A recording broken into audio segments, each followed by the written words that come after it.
Hello, Canonwalkers. It is fantastic to be back with you in the new year. And we've got a bit of a recap. So, I've been waiting a long time to say this. Previously on Canonwalkers. Our story begins on the way to the war camps where our heroes meet. Farav, an Alethi blacksmith, focused on protecting his family and following the Alethi way. Nmra, a Tylin merchant apprentice on the search for a home that is lost to her.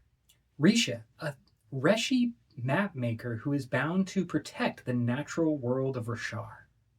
Spark, an Ukalaki warrior carved from the strongest rock of the highest peaks.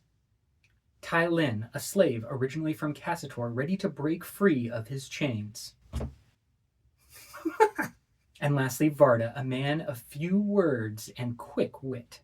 The Shin monk Tauzo brought them together to aid in his quest for the Herald Talm's missing honor blade, a quest that ultimately cost him his life during a battle in a high storm against three mysterious people dressed in green: Kayana, Veth, and Yield. Kayana and Yield disappear into the high storm with Talm's honor blade, leaving only a dagger in Tauzo's side with a strange glyph of Pala and Veth to fight the heroes. After Veth's defeat, Tauzo urges the party to meet his contact Liss in the war camps before succumbing to his wounds. At the war camps, the party searches for answers wherever they can.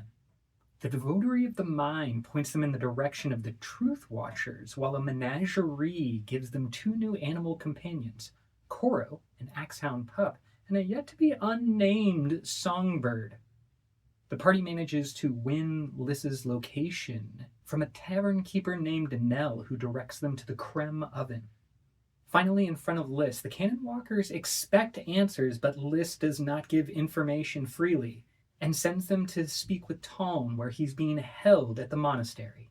On the way, however, they find themselves face to face with some of Bright Lord Amaram's men. Though they are able to scare off most of the men after killing only a few, they know this is just the beginning of their troubles in the war camps. The Canonwalkers manage to lie their way into the monastery and find Talm's cell, and in a brief moment of lucidity, the herald regains himself and warns the party that the desolations are upon them.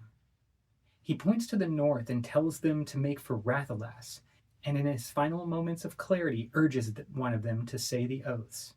It is then that Vardah takes out a stone given to them by Tauzo and speaks the first ideal, bonding to the Peakspren Poa'u. Bright Lord Amaram confronts the party on their way out and forces them to tell him what the herald said. Unplacated by their clear lies, Bright Lord Amaram informs them they have made an enemy, yet he allows them to walk away. They end the night and make preparations for their journey ahead, and the next day head out towards Rathalas. Outside of the ruined city, the party meets Lorne, a shifty mercenary headed back towards the war camps. He allows the party to spend a night at his camp, and after a few questions, tells him his story. Lorne had once been a member of the bandits at Rathalas, led by the bandit queen. The queen had recently been deposed, and a new group wearing green robes with strange markings and tattoos had violently taken over. He tells the party that not everyone in Rathalas loves the new leadership and urges them to seek out a carpenter named Ubo. Using their silver tongues and quick wits, the party lies their way into the city under the guise of being new recruits. Though they are quickly put to work, they also realize that Lorne was not lying, and there's plenty of dissent within the remaining bandits in Rathalas.